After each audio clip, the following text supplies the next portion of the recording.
your triceps aren't growing, so probably you are just training them with 1 or 2 sets after your push day. You are completely wrong. So here I'm gonna show you 3 different exercises that you can do and you can implement to your training routine to maximize your tricep growth and get the best out of them to get a nice horseshoe shape. Let's dive straight into it. The first exercise, which is my favorite one of all time, is a tricep dip machine. I generally love this exercise because you can get a coefficient of stability while being seated on the actual machine, and you can just really push as hard as you can and maximize the load.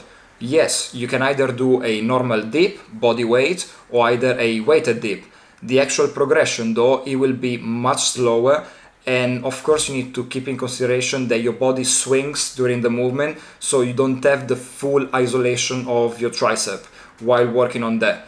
On a machine is completely different. You can maximize your gains and get the best out of all the 3 heads of the tricep, which are the medial head, the long head, and the lateral head. After analyzing the first exercise, which is a compound movement that you can load much more than the average exercise out there, we want to see and to look after 2 exercises which are accessory movement. The first one is a push down movement which works the lateral head of your tricep, and the second one is gonna be a overhead extension which work the long head of the tricep, which is the back here.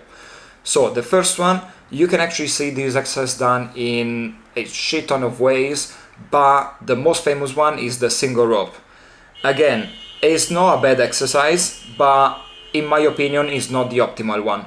What I prefer to use is to get 2 ropes and get the best out of this exercise, purely because you can line up the rope.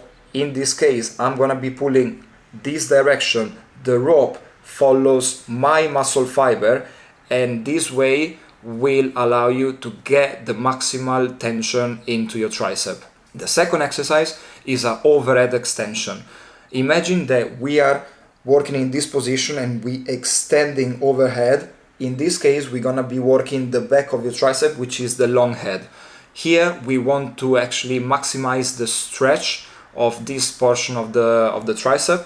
And then another variation that I would love to implement, which unfortunately I don't have the video, but I will link a few pictures, is the easy bar skull crusher or the tricep bar skull crusher. I prefer the tricep bar purely because of the grip. It's a little bit more joint friendly, and the hammer position, it does give me a little bit more kind of freedom of movement and less pain. So if you find this video interesting and helpful, please subscribe to my channel, press the like button, and I'll see you in the next video. Let's make some gains!